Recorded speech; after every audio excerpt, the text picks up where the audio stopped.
Hello everyone. आज हम पढ़ने वाले हैं कोपेन्स क्लाइमेट क्लासिफिकेशन, जो आपके एग्जाम पॉइंट ऑफ व्यू से एक इंपॉर्टेंट टॉपिक है। यहाँ से आपके एग्जाम में क्वेश्चंस देखने को मिल रहा है, तो बहुत ही ईजी वे में समझते हुए हम इस टॉपिक को आज कंप्लीट करने वाले हैं, कोपेन्स का क्लाइमेट क्लासिफिकेशन। बट कोपेन्स के क्लाइमेट क्लासिफिकेशन पे जाने से पहले हमें पता होना चाहिए कि वेदर क्या होता है, क्लाइमेट क्या होता है। अब देखो, अगर हम बात करें सबसे पहले वेदर की, तो वेदर को अगर हमें डिफाइन करना है, या वेदर आप डेली जो आप देखते हो, जो डे टू डे कंडीशन होती है एटमॉस्फेयर की एक किसी भी प्लेस पे, उसे क्या कहा जाता है? वेदर कहा जाता है। अभी आपने देखा कि बहुत ज़्यादा सनलाइट है, सडनली आपने देखा थोड़ी देर बाद क्या हुआ, क्लाउडी मौसम हो गया। तो ये क्या है? एक डे टू डे कंडीशन है एटमॉस्फेयर की उस प्लेस पे, इसे हम क्या बोलते हैं? वेदर बोलते हैं। अब जब ये वेदर की जो कंडीशंस हैं, इन सबको मिला जुला के क्या बनता है? क्लाइमेट बनता है। ओके, सो क्लाइमेट का मतलब आपका क्या हो गया? Sum total of weather conditions over a large area of a longer period of time. तो लंबी अवधि के एक बड़े क्षेत्र में मौसम की स्थिति का कुल योग क्या कहलाता है? क्लाइमेट कहलाता है। अब अगर आपसे पूछा जाए कि इंडिया का क्लाइमेट क्या होता है, तो इंडिया का क्लाइमेट को हम कैसे डिफाइन करते हैं कि इंडिया का टिपिकली क्लाइमेट है ट्रॉपिकल मानसून। अभी ट्रॉपिकल मानसून टाइप क्लाइमेट का मतलब हो गया between the tropic of Cancer and tropic of Capricorn. Tropic of Cancer कर्क रेखा और मकर रेखा के बीच का जो क्लाइमेट है उसे बोला जाता है ट्रॉपिकल मानसून टाइप क्लाइमेट। और अभी हम इसे आगे देखने वाले हैं कि जो कोपेन ने वर्ल्ड लेवल पे जो क्लासिफिकेशन किया था क्लाइमेट का, उसे ही यूज़ किया जाता है इंडिया के जो क्लाइमेट है उसे भी क्लासीफाई करने में। यहाँ पर अगर हम देखें, तो जिसे हिंदी में क्या कहा जाता है? ट्रॉपिकल मानसून को उष्णकटिबंधीय मानसून प्रकार की जलवायु। यहाँ पर आप देख रहे हो ट्रॉपिक ऑफ कैंसर। ये क्या है? ट्रॉपिक ऑफ कैंसर है, ये है ट्रॉपिक ऑफ कैप्रिकॉर्न। इसके बीच का जो ये पूरा एक एरिया आप कह रहे हो ना, तो इसे क्या कहा जाता है? Tropical zone. तो ये पूरा कहलाता है आपका ट्रॉपिक ऑफ कैंसर, और ट्रॉपिक ऑफ कैप्रिकॉर्न के जो बीच का एरिया है ये कहलाता है ट्रॉपिकल जोन। ओके, आगे हम देखने वाले हैं कि ये जो वेदर है, क्लाइमेट है, इनमें क्या एक क्लियर डिफरेंस होता है। तो सबसे पहले आप देखो, वेदर हम किसे कहते हैं? अभी हमने देखा कि जो डे टू डे कंडीशन होती है किसी भी प्लेस की, एटमॉस्फेयर की, उसे क्या कहा जाता है? वेदर कहा जाता है। State of atmosphere at any point of time changes quickly. अब यहाँ पर जो एटमॉस्फेयर है किसी भी पॉइंट पे वो सडनली चेंज भी हो जाता है, तो उसे क्या कहेंगे? वेदर कहेंगे। और वेदर को हम कह सकते हैं कि वेदर कैसा है? अभी क्लाउडी है, सनी है, रेनी है, स्टॉर्मी है और बिल्कुल क्लियर है। क्लाइमेट की बात करें तो sum total of weather condition over a large area of a longer period of time, इसे क्या कहा जाता है? क्लाइमेट कहा जाता है। ओके, यहाँ पर हमने देखा वेदर और क्लाइमेट में क्या डिफरेंस होता है। यहाँ पर अब आपको ग्लोब दिख रहा है और यहाँ पर आपको इंडिया भी दिख रहा होगा। तो यहाँ पर आप देखो, ये है इंडिया की पोजीशन। और आप देखो, ये जो ट्रॉपिक ऑफ कैंसर है जिसे बोला जाता है कर्क रेखा, ये इंडिया को दो पार्ट्स में डिवाइड करती है, दो इक्वल पार्ट्स में डिवाइड करती है। एक होता है आपका नॉर्दर्न जोन। अब आप देखो ध्यान से, अब इसने इंडिया को दो पार्ट में डिवाइड किया, तो ऊपर वाला पोर्शन क्या कहलाता है? नॉर्दर्न जोन कहलाता है। और जो ये नीचे वाला पोर्शन है इसे कहा जाता है साउदर्न जोन। ओके, अगर हम नॉर्दर्न जोन की बात करें तो यहाँ पर जो क्लाइमेट होता है वो कैसा होता है? सब ट्रॉपिकल क्लाइमेट होता है। अब ये जो सब ट्रॉपिकल क्लाइमेट है, तो ये आपको देखने को मिलता है आर्कटिक सर्कल और ट्रॉपिक ऑफ कैंसर के बीच का जो एरिया होता है उसे बोलते हैं सब ट्रॉपिकल क्लाइमेट। और इसी तरह अगर हम साउदर्न जोन की बात करें, तो जो ट्रॉपिक ऑफ कैंसर और एंटार्क्टिक सर्कल के बीच में होता है, तो इस तरीके के क्लाइमेट को क्या कहा जाता है? इसे बोला जाता है ट्रॉपिकल जोन। तो अंटार्कटिक सर्कल और ट्रॉपिक ऑफ कैंसर के जो बीच का जोन होता है पूरा, उसे क्या बोला जाता है? Tropical zone. बट फर्दर इसे आगे और भी ज़्यादा डिवाइड किया गया है, इसे हम आगे देखेंगे। अब यहाँ पर अगर हम बात करें जो नॉर्दर्न जोन है, तो नॉर्दर्न जोन में जो सब ट्रॉपिकल है, तो यहाँ पर सब ट्रॉपिकल का मतलब क्या है कि क्लाइमेट कैसा होगा? यहाँ पर जो क्लाइमेट है वो कैसा होगा? कोल्ड होगा। कोल्ड विंटर सीजन्स आपको देखने को मिलेगा एंड हॉट समर सीजन्स आपको देखने को मिलेंगे। अगर हम बात करें यहाँ पर साउदर्न जोन की, तो साउदर्न जोन में आपने देखा है मेनली केरला वगैरह साइड, तो यहाँ पर कैसा है? एक वार्मर जोन रहता है, एक वार्मर कंडीशन रहती है देन नॉर्दर्न जोन के कंपैरिजन में, और कोई भी क्लियर कट यहाँ पर आपको विंटर सीजन देखने को नहीं मिलता। तो जो भी अभी हमने समझा और जो भी हमने पढ़ा, तो अभी हम यहाँ पर इसे देखते हैं। ओके, तो ये था हमारा इंडिया। यहाँ पर आप देखो, ट्रॉपिक ऑफ कैंसर जो है ये इंडिया को दो पार्ट्स में इक्वली डिवाइड करता है, नॉर्दर्न जोन में और साउदर्न जोन में। नॉर्दर्न जोन में सब ट्रॉपिकल क्लाइमेट आते हैं। अब नॉर्दर्न जोन हमने देखा, तो नॉर्दर्न जोन में सब ट्रॉपिकल क्लाइमेट होता है वहाँ का, जहाँ पर सब ट्रॉपिकल क्लाइमेट का मतलब हो गया कि कोल्ड विंटर सीजन्स आपको देखने को मिलेंगे और हॉट समर सीजन्स देखने को मिलेंगे। उसी तरीके से जो साउदर्न जोन है, तो यहाँ पर जो क्लाइमेट होता है वो नॉर्दर्न जोन से थोड़ा सा गर्म रहता है, वार्मर रहता है। ओके, और यहाँ पर कोई भी क्लियर आपको विंटर सीजन्स देखने को नहीं मिलते। तो ट्रॉपिक ऑफ कैंसर इंडिया को दो पार्ट में डिवाइड करता है, northern zone and southern zone. अब अगर हम कोपेन का क्लासिफिकेशन देखें इंडियन क्लाइमेट का, वैसे तो इन्होंने वर्ल्ड पे दिया था, बट वर्ल्ड का क्लासिफिकेशन ही उसी के बेसिस पे इंडिया के जो क्लाइमेट कंडीशंस है उसे भी क्लासीफाई किया गया है। तो सबसे पहले आप देखो, कोपेन ने पहली बार पब्लिश किया था अपना जो क्लासिफिकेशन है 1918 में, बट इन्होंने 1953 में अपना ही जो क्लासिफिकेशन था, जो थ्योरी इन्होंने दी थी, उसको रेक्टिफाई किया और फिर से पब्लिश किया इन्होंने 1953 में। सो कोपेन ने अपने 2 स्टेप्स दिए, first step and second step. First step में इन्होंने क्लासीफाई किया टेरेस्ट्रियल जो क्लाइमेट्स हैं इन्हें 5 मेजर टाइप्स में, जिन्हें रिप्रेजेंट किया गया कैपिटल लेटर से। ओके, तो सबसे पहले इन्होंने जो सब डिवीज़न दिया उसे रिप्रेजेंट किया गया ABCD&E कैपिटल लेटर्स में। और ये जो क्लाइमेट टाइप्स हैं इसमें जो मेन फैक्टर था वो टेम्परेचर पे बेस्ड था, बट बी को छोड़ के। तो यहाँ पर कहने का मतलब है कि फर्स्ट स्टेप में जो कोपेन थे उन्होंने टेम्परेचर वेरिएबल को मेन माना, और मैक्रो लेवल के डिमार्केशन जो होती है क्लाइमेट की उसमें टेम्परेचर को मेन वेरिएबल माना। अब यहाँ पर मैक्रो लेवल इट मीन्स उन्होंने ऊपर ऊपर पहले क्लासीफाई किया, फिर जो सेकेंड स्टेप था उसमें इन्होंने माइक्रो लेवल पे क्लासिफिकेशन दिया। सो यहाँ पर बी का मतलब है कि बी का जो क्लाइमेट है इसे डेजिग्नेट किया गया है इन विच जो कंट्रोलिंग फैक्टर है वेजिटेशन का वो ड्राइनेस है रेदर देन कोल्डनेस। अभी आगे आपको और बहुत अच्छे से समझ में आ जाएगा। तो सबसे पहले अगर हम देखें फर्स्ट स्टेप में, तो फर्स्ट स्टेप में कोपेन ने क्लासीफाई किया ABCD&E में। ए का मतलब यहाँ पर हो गया ट्रॉपिकल क्लाइमेट। तो अगर यहाँ पर आपको क्लासिफिकेशन में कहीं पर ए दिखेगा तो इट मीन्स किसकी बात हो रही है, ट्रॉपिकल क्लाइमेट की बात हो रही है, इट मीन्स उष्ण कटिबंधीय जलवायु की। अब यहाँ पर जो ट्रॉपिकल क्लाइमेट है इसका मतलब क्या हो गया कि tropic of Cancer and tropic of Capricorn के जो बीच का पूरा एक जोन जो हो गया उसे क्या कहा गया, ट्रॉपिकल क्लाइमेट कहा गया। अब यहाँ पर आप देखो कैसे याद रखोगे, ट्रॉपिकल लिखा है, ट्रॉपिकल से आपको टॉप याद रखना है, ट्रॉपिकल से टॉप, और टॉप पे कौन है, ए है, राइट। ए सबसे पहले आता है अल्फ़ाबेटिकल सीरीज में, तो ए क्या है, टॉप है। तो ऐसे आप याद रख पाओगे कि ए का मतलब क्या है, यहाँ पर ट्रॉपिकल क्लाइमेट है। ओके, तो कुछ कुछ बीच में मैं आपको हिंट बताऊंगी कि कैसे आपको याद रखना है इन क्लाइमेटिक जोन्स को। तो ए का मतलब क्या हो गया, ट्रॉपिकल क्लाइमेट हो गया। नेक्स्ट है बी। अब यहाँ पर इन्होंने बी जो दिया है एक कैपिटल लेटर, तो इसका मतलब क्या हो गया, ड्राई एरिड और डेजर्ट रीजन, इट मीन्स शुष्क या रेगिस्तानी क्षेत्र। अब देखो बी को हमने क्या बताया, ड्राई और डेजर्ट रीजन, तो बी का मतलब क्या हो गया, जो एकदम डेजर्ट रीजन है, यहाँ पर इवोपरेशन ज़्यादा हो रही है और प्रिसिपिटेशन कम हो रहा है। ओके, तो जैसे कि आपने राजस्थान वाला जो एरिया देखा है, राजस्थान का जो बिल्कुल वेस्टर्न एरिया है वहाँ पर कैसा रीजन है, बिल्कुल डेजर्ट रीजन है। तो बी का मतलब क्या हो गया, जहाँ पे ड्राई एरिड और डेजर्ट रीजन है, शुष्क या रेगिस्तानी जो क्षेत्र है, उससे किससे डिनोट किया है, बी से डिनोट किया है। नेक्स्ट है सी, सब ट्रॉपिकल क्लाइमेट, यानी कि उपोष्ण कटिबंधीय जलवायु। अब यहाँ पर सब ट्रॉपिकल का मतलब क्या हो गया, टेम्परेट क्लाइमेट एंड ट्रॉपिकल के बीच का जो ट्रांजिशन जोन है उसे बोला जाता है, देखा जाए तो सब ट्रॉपिकल क्लाइमेट है वो, जहाँ पर ना आपको ज़्यादा ठंड देखने को मिलेगी ना आपको ज़्यादा गर्मी देखने को मिलेगी। बट ओके, तो अभी हमने देखा भी था सब ट्रॉपिकल जो रीजन होता है। सो सी का डिनोट है सब ट्रॉपिकल क्लाइमेट के लिए। तो कैसे आप इसे याद रखोगे, तो आप देखो सी लिखा है ना, तो सी को आप अगर हिंदी में लिखो तो आप कैसे लिखोगे, एक तरीके से आप सी को स से स्टार्ट करोगे लिखना, सी से स, और सब ट्रॉपिकल क्या है, ये भी कैसे है, एस से। तो स और एस एक जैसा लग रहा है, तो आपको थोड़ा सा लिंक बनाना है यहाँ पे कि सी का मतलब है सब ट्रॉपिकल क्लाइमेट। ओके, नेक्स्ट है डी। डी का मतलब है continental climate with very harsh winter, it means अत्यंत कठोर शीत ऋतु वाली महाद्वीपीय जलवायु। अब यहाँ पर मतलब आपका क्या हो गया कि कॉन्टिनेंटल क्लाइमेट किसको कहा गया, जहाँ पर बहुत ही ज़्यादा आपको हार्श विंटर देखने को मिलेगा।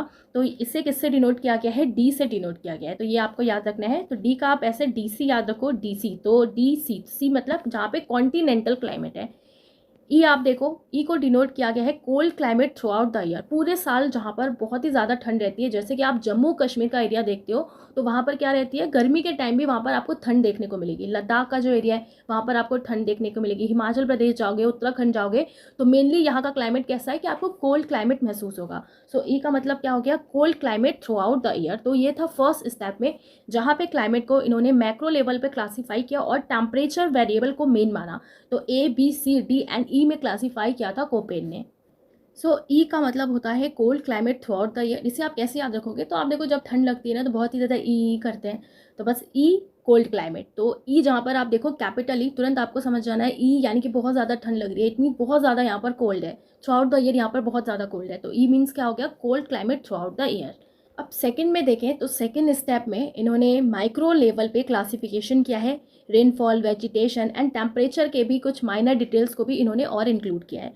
अब यहाँ पर आप देखो कहीं पर आपको स्मॉल में देखने को मिलेगा और आगे आपको कहीं पे फिर से कैपिटल लेटर में देखने को मिलेगा। तो यहाँ पर आप देखो स्मॉल एफ का मतलब है नो ड्राई मंथ, कोई शुष्क महीना नहीं। अब यहाँ पर मतलब हो गया कि थ्रू आउट ईयर बारिश ही होगी। ओके, थ्रू आउट ईयर क्या हो रही है, बारिश होगी। तो स्मॉल एफ से आपको याद रखना है फुल बारिश हो रही है, फुल बारिश। ओके, तो फुल से आपको याद रखना है नो ड्राई मंथ, ये बिल्कुल कोई शुष्क महीना नहीं है, राइट। यहाँ पर पूरी बारिश आपको देखने को मिलेगी। एस मतलब क्या हो गया, स्मॉल एस का मतलब हो गया ड्राई समर, यानी कि शुष्क गर्मी। अब यहाँ पर कोई भी रेनफॉल आपको देखने को नहीं मिलेगा विंटर में, so no rainfall in winter. So S means क्या हो गया, ड्राई समर।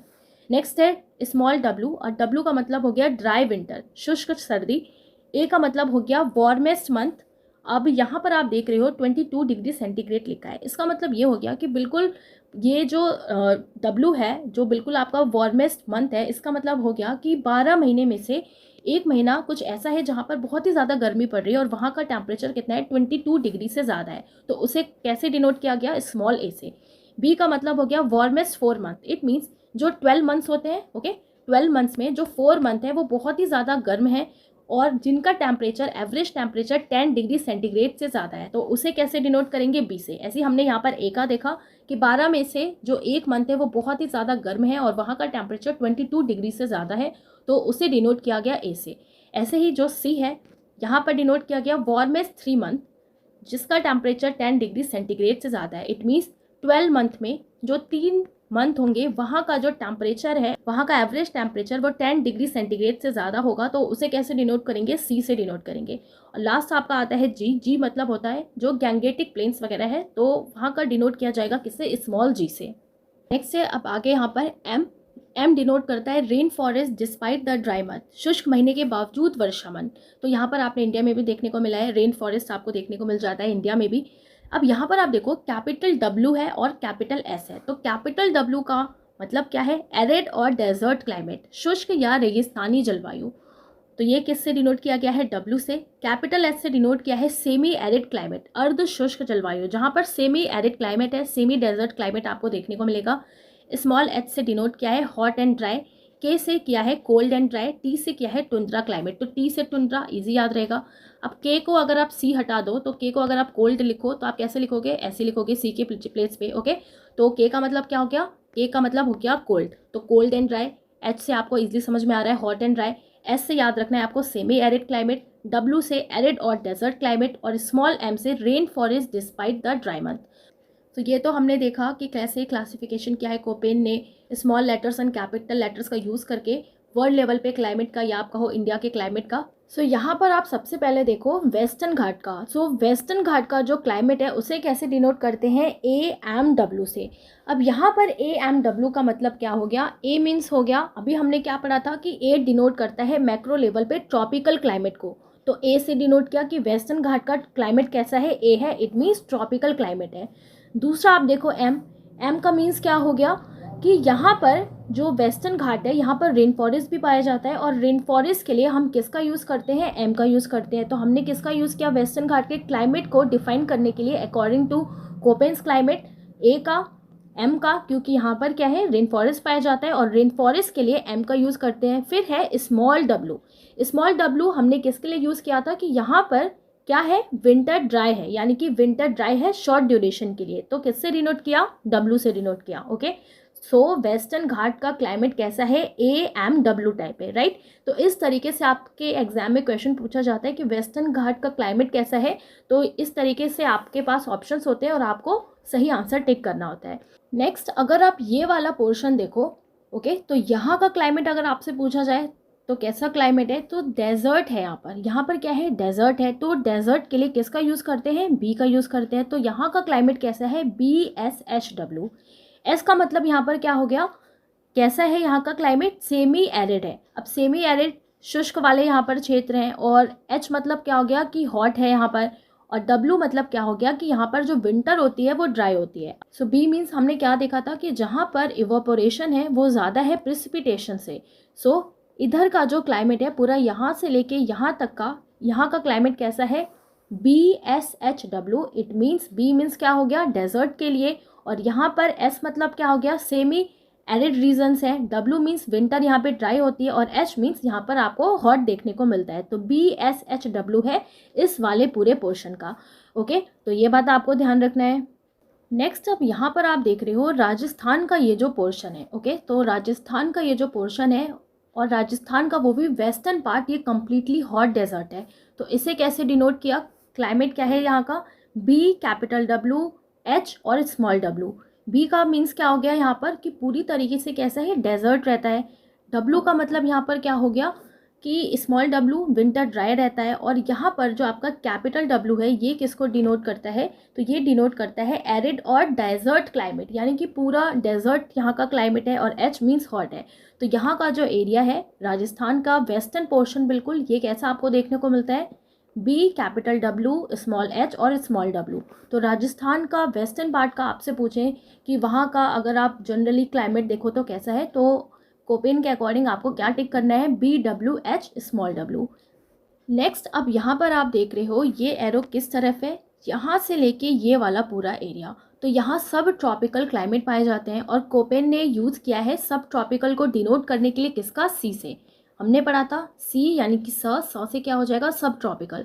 और स्मॉल डब्ल्यू है, इट मीन्स यहाँ पर क्या है, विंटर कैसी है, ड्राई है। ओके, तो यहाँ का क्लाइमेट अगर डिफाइन किया जाता है तो कैसे डिफाइन किया जाता है, सी डब्ल्यू जी से। सी का मतलब क्या हो गया, सब ट्रॉपिकल क्लाइमेट यहाँ पर पाए जाते हैं। स्मॉल डब्ल्यू का मतलब हो गया विंटर यहाँ पर ड्राई रहती है। और जी का मतलब क्या हो गया, गैंगेटिक प्लेन वाले जो क्लाइमेट है वो भी यहाँ पर इन्फ्लुएंस डालते हैं। तो यहाँ का अगर आपसे पूछा जाए कि कैसा है पूरा क्लाइमेट, सब ट्रॉपिकल क्लाइमेट यहाँ पर पाया जाता है, तो सी डब्ल्यू जी आपको याद रखना है। नेक्स्ट अब यहाँ पर आप देख रहे हो, यहाँ पर अरुणाचल प्रदेश और सिक्किम के पास, तो यहाँ पर जो क्लाइमेट है वो कैसा है, DFC है। कैसा है, DFC। डी हमने क्या पढ़ा था कि डी मीन्स होता है कॉन्टिनेंटल टाइप क्लाइमेट। अब कॉन्टिनेंटल टाइप क्लाइमेट का मतलब है कि यहाँ पर जो ओशंस का इन्फ्लुएंस है वो बहुत ही ज़्यादा कम होता है। सो विंटर यहाँ पे बहुत ही ज़्यादा हार्श, या आप कह सकते हो बहुत ही ज़्यादा सीवियर होती है। एफ का मतलब क्या हो गया कि रेनफॉल यहाँ पर होता रहता है। नो ड्राई सीजन, आपको यहाँ पर कोई भी ड्राई सीजन देखने को नहीं मिलेगा। स्मॉल सी का मतलब क्या हो गया कि वार्मेस्ट 3 मंथ, इट मीन्स जो 12 में से जो 3 मंथ है वो बहुत ही ज़्यादा आपको वार्म देखने को मिलेगा। एवरेज टेम्परेचर उन 3 मंथ्स का कैसा होगा, 10 डिग्री सेल्सियस से ज़्यादा होगा। सो ये जो अरुणाचल प्रदेश का एरिया है, सिक्किम का एरिया, यहाँ पर जो क्लाइमेट है वो कैसा देखने को मिलता है आपको, कैपिटल डी स्मॉल एफ और सी। ओके, सो DFC क्लाइमेट है कहाँ का, अरुणाचल प्रदेश एंड सिक्किम के तरफ के रीजन का। नेक्स्ट आप यहाँ पे देख सकते हो जम्मू एंड कश्मीर वाला जो एरिया है, हिमाचल प्रदेश वाला जो एरिया है, उत्तराखंड वाला जो एरिया है, लद्दाख का जो एरिया है, यहाँ पर हमेशा चाहे गर्मी हो चाहे ठंड हो, हमेशा यहाँ पर एक ठंड सी बनी रहती है। तो विंटर यहाँ पर हमेशा रहता है, तो इससे डिनोट किया जाता है ई से। जहाँ पे हमेशा विंटर है उसे कैसे डिनोट किया, ई से डिनोट किया। यहाँ पर आप देख रहे हो उत्तराखंड वाला एक एरिया है, ये कौन सा रीजन है, टुंड्रा रीजन है। और यहाँ पर उत्तराखंड वाले एरिया में टुंड्रा टाइप की क्लाइमेट पाया जाता है। तो इसे कैसे डिनोट करते हैं, ET से डिनोट करते हैं। ई मीन्स जहाँ पर हमेशा विंटर रहती है, टी मीन्स टुंड्रा टाइप का क्लाइमेट। सो इधर आपने देखा पूरा ए है और इधर क्या है, टुंड्रा टाइप क्लाइमेट है, उत्तराखंड का ये एरिया है। सो इसे किससे डिनोट किया, ET से डिनोट किया। नेक्स्ट अब आप जो देख रहे हो तमिलनाडु रीजन का, वहाँ का क्लाइमेट कैसा माना जाता है, AS टाइप का। ए मीन्स क्या हो गया, जो पूरी तरीके से ट्रॉपिकल क्लाइमेट है। और इसके साथ साथ यहाँ पर क्लाइमेट कैसा देखने को मिलता है, समर कैसी रहती है, ड्राई रहती है। तो इसे डिनोट करते हैं, अगर समर ड्राई है तो किससे डिनोट किया, स्मॉल एस से। सो तमिलनाडु वाला जो पूरा एक रीजन है, इसका क्लाइमेट कैसा देखने को मिलता है, capital A and small S. Next बाकी आपका जो सदर्न पार्ट है, ये AW यहाँ का क्लाइमेट है। AW मीन्स क्या हो गया, ए हमने देखा इट मीन्स ट्रॉपिकल क्लाइमेट है। W मीन्स क्या हो गया, स्मॉल W, यहाँ पे जो विंटर होती है वो कैसी है, ड्राई है। तो सदर्न पार्ट का बाकी का एरिया का क्लाइमेट कैसा है, AW टाइप। नेक्स्ट यहाँ पर जो आप पोर्शन देख रहे हो, जो वेस्टर्न घाट का ही एरिया है, यहाँ पर कुछ रेन शेडो एरिया है वेस्टर्न घाट के। और एंड यहाँ का जो क्लाइमेट है वो भी कैसा है, BSHW। तो यहाँ पर भी बी मीन्स आपको थोड़ा सा डेजर्ट देखने को मिलेगा। और यहाँ पर आपको जो इवोपोरेशन है वो ज़्यादा देखने को मिलेगा प्रेसिपिटेशन के अकॉर्डिंग। यहाँ पर हॉट रहता है। और डब्ल्यू मीन्स विंटर यहाँ पे ड्राई रहती है। तो ये वाला जो पोर्शन आप देख रहे हो, जो वेस्टर्न घाट का रेन शेडो एरिया है, तो यहाँ का क्लाइमेट कैसा है, BSHW। B capital, S capital, H small and W small. Okay, so यहाँ पर अभी जो हमने क्लाइमेट के क्लासिफिकेशंस देखे वो आप इस मैप में भी और क्लियरली अच्छे से देख सकते हैं। हमने देखा जो जम्मू कश्मीर वाला एरिया था वहाँ पर कैसा क्लाइमेट है, ई। फिर हमने देखा जो टुंड्रा वाला एक क्लाइमेट है उत्तराखंड में के एरिया में आपको देखने को मिलता है, तो ये कहाँ पर है, कैसे इसका क्लाइमेट है, ET टाइप का यहाँ पर क्लाइमेट है। फिर यहाँ पर हमने देखा अरुणाचल प्रदेश और सिक्किम का जो एरिया है वहाँ का क्लाइमेट कैसा है, DFC।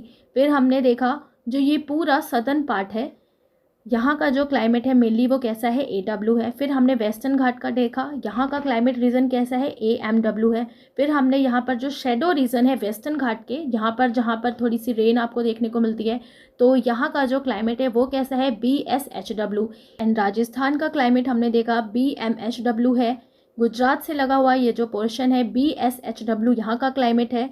और इस तरीके से जब हमने तमिलनाडु रीजन का देखा तो यहाँ का क्लाइमेट कैसा है, AS टाइप है। आपसे इसी तरीके के क्वेश्चंस एग्जाम में पूछे जाते हैं। तो यहाँ पर अगर आप देखो तो ये आपका हो जाएगा पहला क्लासिफिकेशन, ये आपका हो जाएगा सेकंड क्लासिफिकेशन, फिर आपका ये थर्ड हो जाएगा, ये फोर्थ हो जाएगा, एंड ये फिफ्थ हो जाएगा, और ये भी आपका फिफ्थ हो जाएगा, ये सिक्स्थ हो जाएगा, ये सेवन्थ हो जाएगा, ये एट्थ हो जाएगा, एंड ये नाइन्थ हो जाएगा। तो इस तरीके से 9 क्लाइमेटिक क्लासिफिकेशन है क्लाइमेट ऑफ इंडिया के अकॉर्डिंग टू कोपेन के क्लासिफिकेशन के बेसिस पे। ये जो हमने कोपेन की क्लासिफिकेशंस पढ़ी तो इसकी कुछ लिमिटेशंस भी थी। तो पहला इसमें जो लिमिटेशन था, ओवर जनरलाइज किया गया। इट मीन्स कि कुछ ऐसे बारीकी वाली जो चीज़ें थी उसे इग्नोर किया गया, जैसे कि कई जगह जो क्लाइमेट है वो डिफरेंट है बट उसको इग्नोर किया कोपेन ने। सेकेंड यहाँ पे कि जो एयर मासेस का जो मूवमेंट होता है इसको इग्नोर किया गया, विंड की जो स्पीड होती है इसे भी इग्नोर किया गया। But despite of this Koppen के जो क्लासिफिकेशन है वो मोस्ट एक्सेप्टेड क्लासिफिकेशन है इंडिया एंड वर्ल्ड दोनों के रिस्पेक्ट में। इसी से रिलेटेड हम कुछ क्वेश्चंस देखेंगे जो आपके एग्जाम में पूछे गए हैं, जिससे आपकी जो समझ है वो और अच्छे से डेवलप हो पाए। यहाँ पर आपका क्वेश्चन है, according to Koppen's climate classification of India great northern plains are represented by. Okay, तो कोपेन का जो क्लाइमेट क्लासिफिकेशन है इंडिया का, तो जो ग्रेट नॉर्दर्न प्लेन्स हैं, ओके हमने पढ़ा था जो ग्रेट नॉर्दर्न प्लेन्स हैं उसे किससे रिप्रेजेंट किया गया है। अब नॉर्दर्न प्लेन्स की यहाँ पर बात हो रही है तो किससे रिप्रेजेंट किया गया था, तो ये रिप्रेजेंट किया था CWG से। हमने पढ़ा था ना CWG, सी मीन्स यहाँ पर क्या हो गया, सी मीन्स यहाँ पर हो गया सब ट्रॉपिकल। ओके, तो CWG क्लाइमेट हो जाएगा। Option A is the correct answer. CWG means क्या हो गया, जो यहाँ पर जो मानसून है यहाँ पर ड्राई विंटर्स आपको देखने को मिलेगा, गैंगेटिक जो प्लेन्स हैं इसका इफेक्ट देखने को मिलेगा, और सी मतलब क्या हो गया आपका सब ट्रॉपिकल क्लाइमेट। CWG है नॉर्दर्न प्लेन्स का climate. Next question is, which one of the following climate type Köppen's scheme is best suited to describe the climate of the western fringe of Rajasthan? Rajasthan का आपसे पूछा है western portion, तो किससे denote करते हैं हम, तो BWHW से। Option C is the correct answer. Okay, तो बी मीन्स हमने क्या पढ़ा था, बी मतलब हो गया जहाँ पे पूरा डेजर्ट क्लाइमेट है।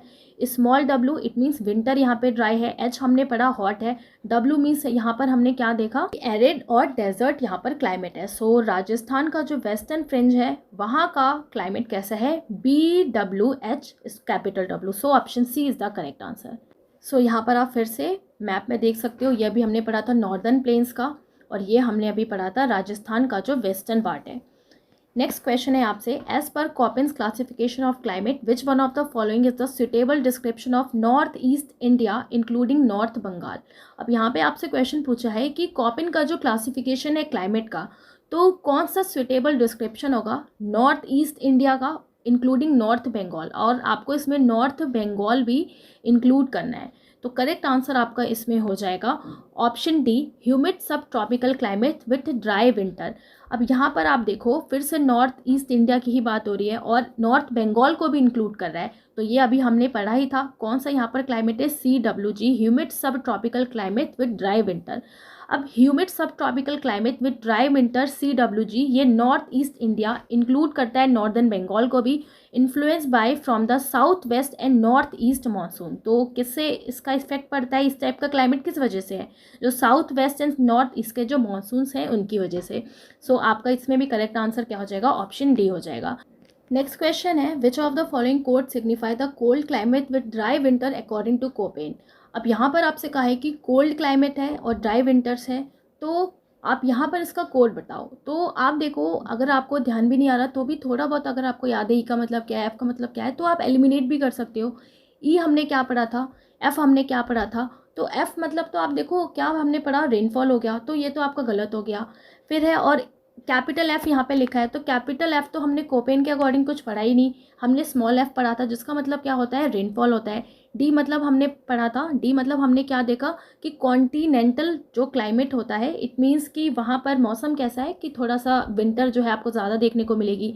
ई टी हमने देखा, टी नाम से तो हमने कुछ पढ़ा ही नहीं कैपिटल टी से, तो ये भी आपका रॉन्ग हो जाएगा, ये भी रॉन्ग हो गया, ये भी रॉन्ग हो गया। और यहाँ पर एफ़ लिखा है, इट मीन्स एफ़ मतलब क्या हो गया, रेन फॉल हो गया, ये भी रॉन्ग हो गया। बचा आपका एक ही आंसर डी डब्ल्यू बचा।